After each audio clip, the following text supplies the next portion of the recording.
Hello welcome big student. Standard 8 का हमारा second chapter है वो चल रहा था। उसमें हमने एक्सरसाइज 2.4 तक का कंप्लीट किया है। उसके बाद का हमारा टॉपिक है reducing equation to a simpler form. हमें कोई लिनियर इक्वेशन दिया गया होगा, उसको हमें सिंपलेस्ट फॉर्म में कन्वर्ट करना है। सिंपलेस्ट फॉर्म में कन्वर्ट करना यानी कि हमें फाइनली जो क्वेश्चन दिया है ये लिनियर इक्वेशन है, इसमें जो एक्स है, जो वेरिएबल है हमारे पास, उसकी वैल्यू फाइंड करनी है। और जो वैल्यू आ रही है उसको आप एलएचएस, ये लेफ्ट हैंड साइड है और ये राइट हैंड साइड है, आप एलएचएस में पुटअप करोगे, जो आंसर आएगा वही आरएचएस में जब उसकी एक्स की वैल्यू पुटअप करोगे वही आंसर आएगा, यानी कि दोनों ही आंसर है वो सेम हो गए, तो वो वेरीफाई में आएगा। आप एग्जाम्पल देखोगे तो उसमें चेक करके लिखा हुआ है, मतलब वो वेरीफाई किया गया है। जबकि आपको क्वेश्चन है एक्सरसाइज 2.5 हम स्टार्ट कर रहे हैं। एक्सरसाइज में से ही मैं डायरेक्टली सम्स करवा रही हूँ, जो एग्जाम्पल से वो नहीं करवा रही हूँ, डायरेक्टली एक्सरसाइज ही करवा रही हूँ। तो 2.5 में फर्स्ट क्वेश्चन दिया गया है कि solve the following linear equation, यानी कि हमें उसे सोल्व करना है, यानी कि x की वैल्यू फाइंड करनी है।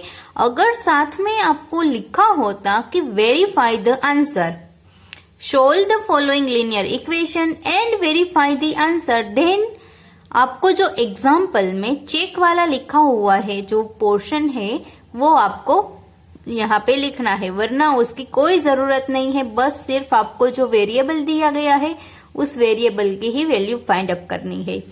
तो हम फर्स्ट स्टार्ट करते हैं। x/2 minus 1/5 is equal to x/3 plus 1/4। तो x वाली जो टर्म्स है हम उसको एक तरफ ले लेते हैं और कांस्टेंट टर्म है उसको दूसरी तरफ रखते हैं। ये वाली एडिशन में थी, पॉजिटिव है तो इस तरफ नेगेटिव हो गई। 1/4 ये माइनस है तो सामने की साइड जाएगा तो प्लस हो जाएगा। यहां पर बचेगा, एलसीएम लेंगे हम, 3 सामने की साइड, यहां पर 2/6 इज इक्वल टू 5 और 4। इस तरह से हम इसको लिख सकते हैं। x इज इक्वल टू, मैं 6 को सामने की साइड जाने दे रही हूं और यहां पर 20। तो अगर हम इसको सोल्व करें आगे जाके तो हमें फाइनली आंसर, यहाँ पर जो कट हो रहा है उसको कट करो और फाइनली आंसर लिखोगे तो 27/10 ये हमारा हो गया फाइनल आंसर।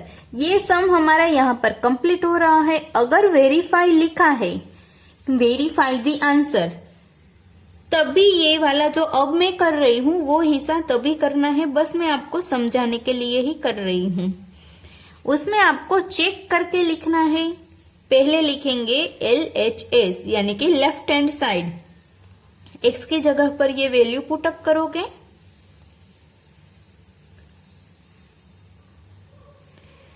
अब यहाँ पे 5 है, यहाँ पर 20 है, तो यहाँ पर मुझे 20 लाना है, तो मैं क्या करूंगी, LCM लूंगी, जबकि वहां पर भी 20 आ गया। अब 27 माइनस 4 यानी कि 23/20, ये हमारा हो गया LHS। अभी उसी तरह से हम RHS भी फाइंड करेंगे। x की जगह पर वैल्यू पुटअप करोगे।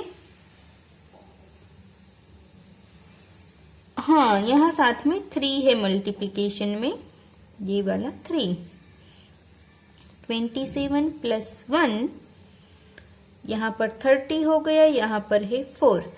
अब 30 और 4 का हम LCM लेंगे, तो LCM आएगा 30 और 4 का LCM 2 से डायरेक्टली 4 से, हाँ 2 से लेंगे तो 50, यहाँ पर 2 से 15 1। अब डायरेक्टली 15 से ले लेती हूँ। 15 2 जा 30, 13 2 जा 60, 60 आ रहा है हमारा LCM। यहाँ 60 लाना है तो 2 से मल्टीप्लाई, यहाँ 60 लाना है तो क्या करेंगे, 15 4 जा, ऊपर नीचे 15 से मल्टीप्लीकेशन करेंगे। तो हम इसको इस तरह से, यहाँ पे 9, यहाँ पर 516 और ये 16। अब इसको डायरेक्टली लिख सकते हैं 23 3 और ये हो गया 23 तो हमारा ये RHS है, ये LHS है, जबकि ये RHS है। दोनों की वैल्यू है वो क्या है 23/20 सेम है। तो ये वाला हमारा सम जो हमने किया है उसमें जो x की वैल्यू मिली है वो हमारी सही है, वो यहाँ से चेक हो रहा है। अगर वेरीफाई बोला है तो यहाँ तक का सम करना है, वरना इतना ही। ओके, अब उसके बाद मैं सेकंड करवा रही हूँ। सेकंड वाला है वो इजी है, वो आप खुद ट्राई कीजिए। थर्ड वाला भी सेम इजी ही है। टोटल 6 थे। हाँ, तो सारे के सारे बाकी के आप खुद ट्राई कीजिए। नहीं, 6th वाला मैं करवा देती हूँ। चलो, m minus m-1 upon 2 is equal to 1 minus m-2 upon 3। अब इस सम को कैसे सोल्व करें? 2 है, इसको 2m माइनस माइनस m, ये प्लस m। 2 है वो कंप्लीटली आ जाएगा डिनोमिनेटर में, ये भी हो गया। अब 3 को यहां मल्टीप्लाई कर देती हूँ। डायरेक्टली मैं उसको मल्टीप्लाई करके जा रही हूं और ये 2 को भी मैं डायरेक्टली मल्टीप्लाई करके जा रही हूं। अब m वाली टर्म इस तरफ ही रखूंगी और कांस्टेंट है उसको सामने की साइड जाने दूंगी। तो यहाँ m वाली जो टर्म है 6 में से 3 निकला तो 3 बचा, उसमें 2 ऐड किया यानी कि 5m, सामने की साइड 7, यानी कि m की वैल्यू हमारे क्या आएगी 7/5। यहाँ पर हमारा सम कंप्लीट है क्योंकि हमें सिर्फ m की वैल्यू ही फाइंड करनी है, चेक नहीं करना है। ओके, तो उसके बाद है simplify and solve the following linear equation. इसमें भी आपको सिर्फ जो वेरिएबल दिया गया है उसी वेरिएबल की वैल्यू फाइंड करनी है, उसको चेक करने की जरूरत नहीं है। बट आपको यहाँ पर जो वैल्यू दी गई है वो ऑलरेडी एक लीनियर इक्वेशन दिया गया है। इस तरह के टर्म इस तरह के फॉर्म में है, फॉर्म में नहीं है, सिंपली आपको लीनियर फॉर्म में दिया गया है। तो हम स्टार्ट कर रहे हैं। फर्स्ट हमारा इक्वेशन 9 से मैं करवा रही हूं, 9 नंबर का।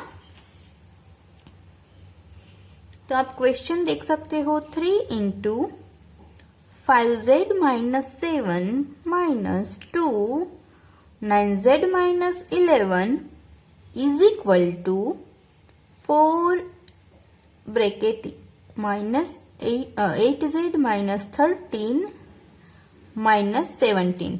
इसको कैसे सोल्व करेंगे? पहले जो आपको कांस्टेंट दिया है 3 है तो उसको अंदर मल्टीप्लाई कर दो, यानी कि आंसर क्या आएगा 15z माइनस 21। माइनस प्लस में खास ध्यान रखिए, ये तो प्लस में आया, अब ये माइनस की वैल्यू है 9 2 8। ये माइनस है, ये भी माइनस है, तो प्लस की साइन आ जाएगी। उसी तरह से 32z माइनस 52 माइनस 17। अब z एक तरफ ले लो और कांस्टेंट टर्म एक तरफ ले लो। 15z माइनस 8z, 32z सामने की साइड से इस तरफ ले लिया तो यहाँ एडिशन में था तो इस तरफ माइनस में आ गया। उसी तरह से ये माइनस 52 ऑलरेडी है, माइनस 7 ऑलरेडी, 17 ऑलरेडी है, ये माइनस 21 है तो प्लस 21, ये प्लस 22 है तो माइनस 22। इनमें से माइनस 1 बचा तो यहां हो गया माइनस 18। माइनस 18 माइनस 52 माइनस 18, यहां एडिशन करेंगे तो बचेगा माइनस 70। अब इस तरफ क्या बचता है वो देखते हैं। 15, 30 में से 15 को निकाला, 15 16 17,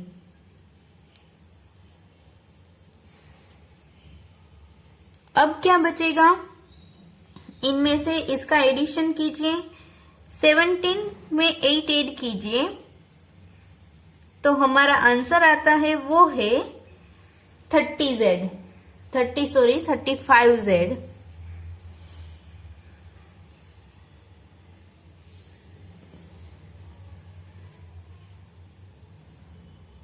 ये 18 है, सॉरी।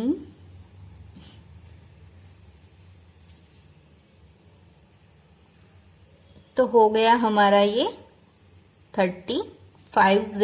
ये भी माइनस है, ये भी माइनस है। Z की वैल्यू फाइंड करनी है 70/35, दोनों ही माइनस है। तो हमें जो आंसर मिलेगा वो कैसा मिलेगा, पॉजिटिव मिलेगा। और आंसर क्या होगा, 2, नंबर 2। ये हमारा आंसर है। अब उसी तरह से हम उसके बाद वाला देखते हैं 10th नंबर का। उसमें पॉइंट में दिया गया है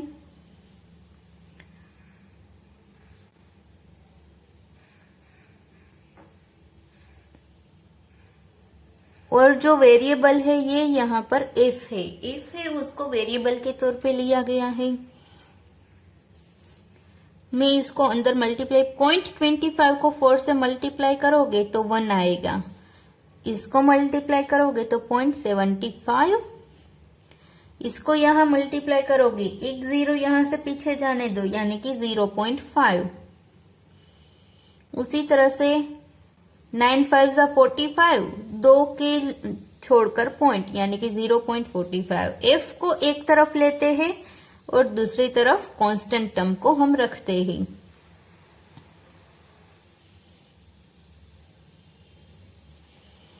तो यहां हमारा बचेगा 0.30 और यहां बचेगा 0.5f। ओके, तो हमें f की वैल्यू फाइंड करनी है। यहां मैं 30 लिख रही हूं और ये जो नीचे आएगा 5, क्योंकि मैंने पॉइंट निकाल दिया है तो मैंने उसके हिसाब से, पॉइंट के हिसाब से 10 और 100 पुट अप किया है। यहां आप कट कर सकते हो नंबर को। f की वैल्यू आपको मिल गई, वो है 3/5। यहां आंसर आपको पॉइंट में दिया गया है तो हम इसको भी पॉइंट में कन्वर्ट करके, यानी कि इसका डिवीजन करके जो पॉइंट में आंसर आता है वो वाला दिखाएंगे। क्योंकि यहाँ पर पॉइंट में है सब कुछ, तो हम भी इसको रेशनल नंबर की जगह पर पॉइंट में रखेंगे। ओके, तो यहाँ हमारी एक्सरसाइज 2.5 कंप्लीट हो रही है। जो सम बचे है वो आप खुद ही ट्राई कीजिए। बस इसमें जिस तरह से दिखाया है उसी तरह से आपको जो वेरिएबल दिया गया है उस वेरिएबल की वैल्यू फाइंड अप करनी है। ये चेक मेथड करने की जरूरत नहीं है। अगर क्वेश्चन में लिखा है वेरीफाई करना तभी इसको दिखाना है, बाकी इसको करने की जरूरत नहीं है। तो अब हम अगले वीडियो में मिलते हैं हमारी दूसरी एक्सरसाइज 2.6 के साथ। Bye bye students.